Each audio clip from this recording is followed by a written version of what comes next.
बेरोजगारी क्यों आई, मैं आपको बताता हूं। और जो हमारे छोटे व्यापारी हैं, जो स्मॉल और मीडियम बिजनेस चलाते हैं,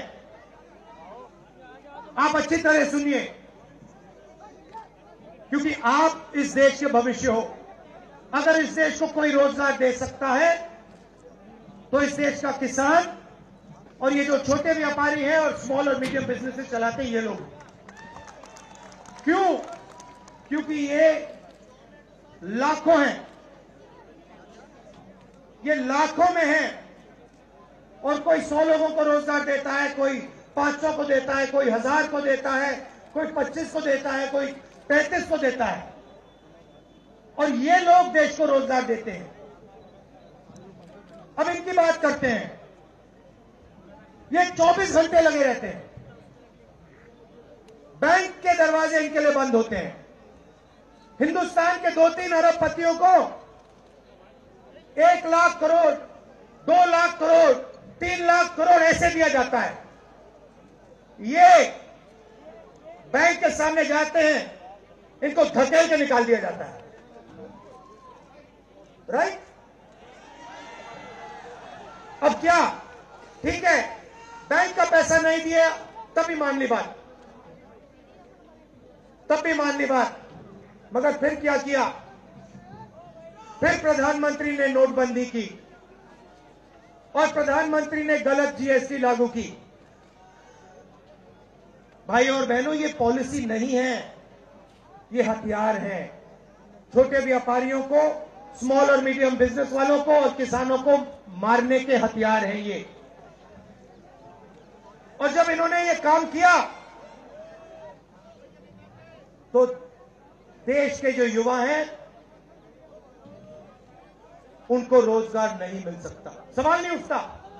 क्योंकि जो रोजगार देने वाले हैं उनकी रीढ़ की हड्डी आपने तोड़ दी।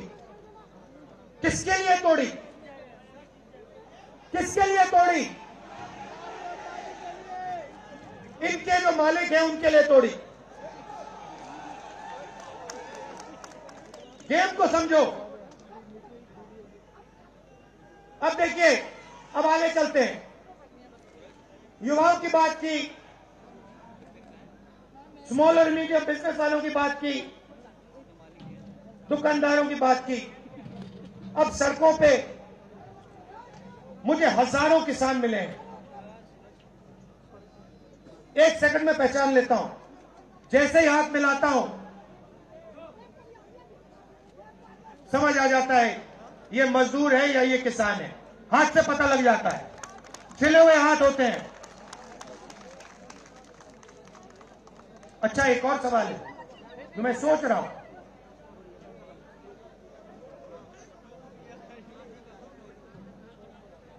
प्रेस वाले ने मुझे पूछा क्या आपको ठंड नहीं लगती? और मैंने सोचा ये मुझसे पूछ रहे हैं, ये हिंदुस्तान के किसान से क्यों नहीं पूछते? ये हिंदुस्तान के मजदूर से क्यों नहीं पूछते? ये हिंदुस्तान के गरीब बच्चों से क्यों नहीं पूछते? फिर कहते देखो 2800 किलोमीटर चल लिए, कोई बड़ी बात नहीं है। पूरा हिंदुस्तान चलता है, जिंदगी भर चलता है। किसान चलता है, मजदूर चलता है, फैक्ट्री में जो काम करते हैं वो चलते हैं। तो हमने ये कोई बड़ा काम नहीं किया भाइयों बहनों, पूरा हिंदुस्तान करता है, रोज करता है। हम 2800 किलोमीटर चलते हैं, किसान शायद जिंदगी में 10,000, 15,000, 20,000 चल लेता है।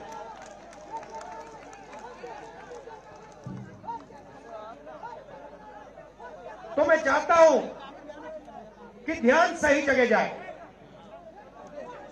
अब बीजेपी ने धर्म की बात उठाई है, हिंदू धर्म की बात करते हैं। मैं आपसे पूछना चाहता हूं, हिंदू धर्म में कहां लिखा है कि गरीबों को, कमजोर लोगों को कुचलना चाहिए? कहां लिखा है? कहां लिखा है कि कमजोर लोगों को, मारना चाहिए। कहां लिखा मुझे बताओ। मैंने तो कहीं नहीं पढ़ा। मैंने गीता पढ़ी है, उपनिषद पढ़े हैं, कहीं नहीं पढ़ा मैंने।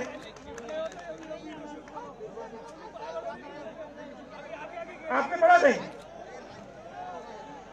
गले लगाने की बात होती है। अच्छा ठीक है, देखिए अब ये लोग देश में डर फैला रहे हैं। नफरत नहीं दिखी मगर डर दिखा। किसके दिल में डर? किसान के दिल में, युवाओं के दिल में, छोटे दुकानदारों के दिल में, स्मॉल और मीडियम बिजनेस जो चलाते हैं उनके दिल में, माताओं बहनों के दिल में। मुझसे कहती है राहुल जी, बीजेपी की सरकार में हम तो सड़क पर, शाम को सड़क पर नहीं निकल सकते। तो डर फैला दिया है। सही सही। अच्छा, आपने शिव जी की फोटो देखी है? उसमें उनका हाथ ऐसे देखा आपने? इसको क्या कहते हैं? इसको क्या कहते हैं? इसको अभय मुद्रा कहते हैं। इसका मतलब क्या होता है? इसका मतलब होता है डरो मत।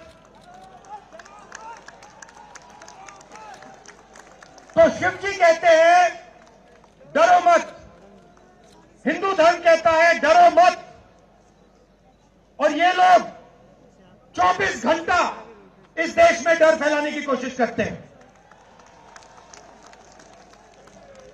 अच्छा, एक और मजे की बात बताता हूं आपको जो मैं सोच रहा था। आपने ये यात्रा देखी होगी, इसमें आपको हिंसा दिखी? कहीं नहीं दिखी। किसी ने किसी को मारा? किसी ने गाली दी? नहीं। आपने इसमें नफरत देखी? बिल्कुल नहीं। इसमें किसी ने यह पूछा भैया तुम्हारा धर्म क्या है? किसी ने कहा भाई तुम हिंदू हो, मुसलमान हो, सिख हो, ईसाई हो, क्या हो? नहीं। किसी ने यह पूछा तुम स्त्री हो या पुरुष हो? किसी ने यह पूछा तुम्हारी क्या जात है? बिल्कुल नहीं। कपड़े भी नहीं पूछे, कपड़े भी नहीं पूछे। अच्छा, इसमें आपने देखा होगा, पता नहीं आपने देखा या नहीं, इसमें कुत्ते भी आए। कुत्ते भी आए इसमें, कुत्ते आए। और आपने एक, अगर आप टीवी देख रहे होते आपने एक चीज देखी होगी, कुत्ते को किसी ने नहीं मारा, किसी ने नहीं मारा। इसमें गाय भी आई, भैंस भी आए, सुअर भी आए, मैंने देखा। वो तो सब जानवर आए, सब लोग आए, और यहां पे कोई नफरत नहीं। जैसा हमारा हिंदुस्तान है वैसे ये यात्रा है। कोई नफरत नहीं, कोई हिंसा नहीं, कोई गलत सवाल नहीं। कभी कभी कोई गिर जाता, जैसे हमारे हरियाणा के पीसीसी गिरे, धड़ाम से गिरे, केरला के सब नेता गिर गए। 1 सेकंड में लोग उनको उठा लेते थे, 1 सेकंड में, टाइम नहीं लगता था। ये है हिंदुस्तान। नहीं, देखिए मैं आपको एक बात बताता हूं, सच्चाई समझनी होगी। सच्चाई ये है कि जैसे इन पर लगाम लगी हुई है, वैसे हिंदुस्तान के प्रधानमंत्री पे भी लगाम लगी हुई है।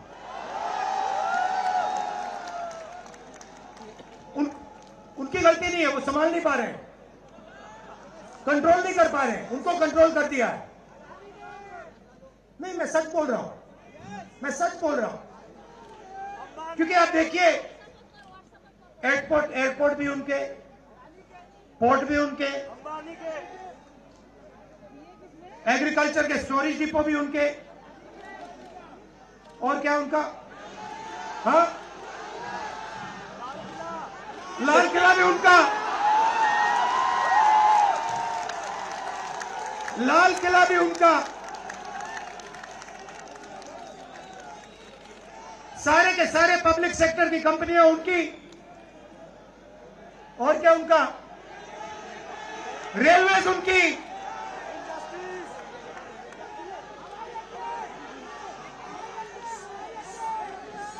अभी भाइयों और बहनों ताजमहल भी चला जाएगा, तो सब कुछ उनका। तो ये देश की सच्चाई है। हाईवे भी उनके, सेलफोन भी उनके,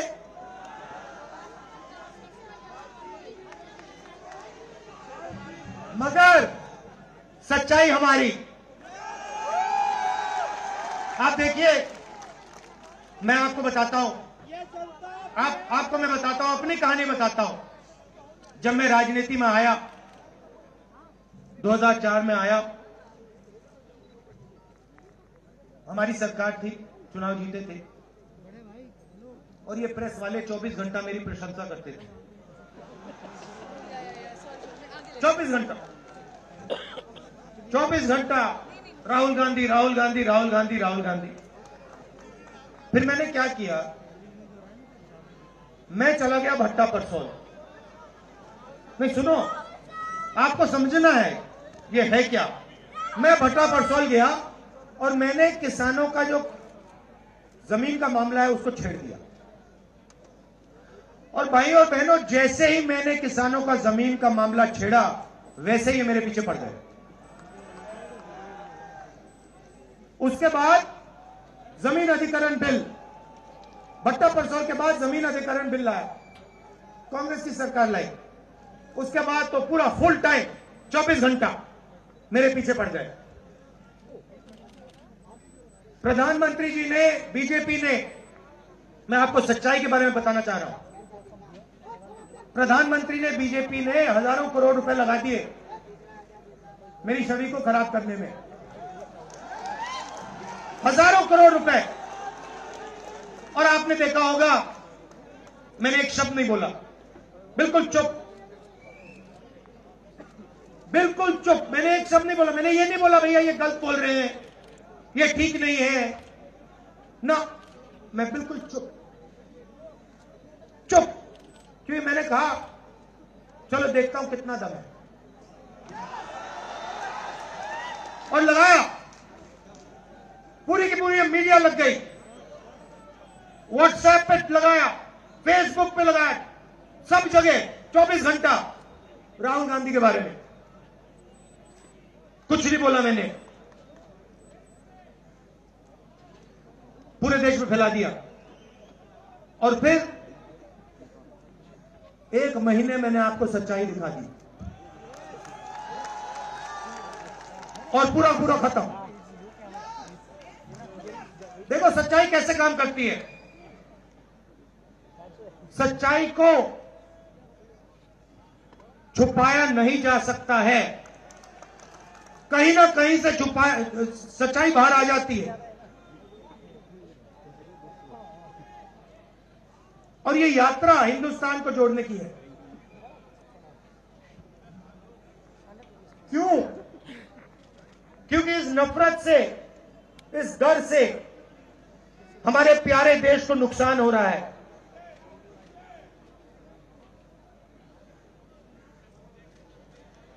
ये सच्चाई है, और इसीलिए हमने ये यात्रा कन्याकुमारी से लेकर कश्मीर तक शुरू की है। और ये जो हमारा तिरंगा है, इसको हम श्रीनगर में जाके वहां पे लहराएंगे। और आप में से हजारों लोग हमारे साथ चलोगे, हजारों लोग चलोगे।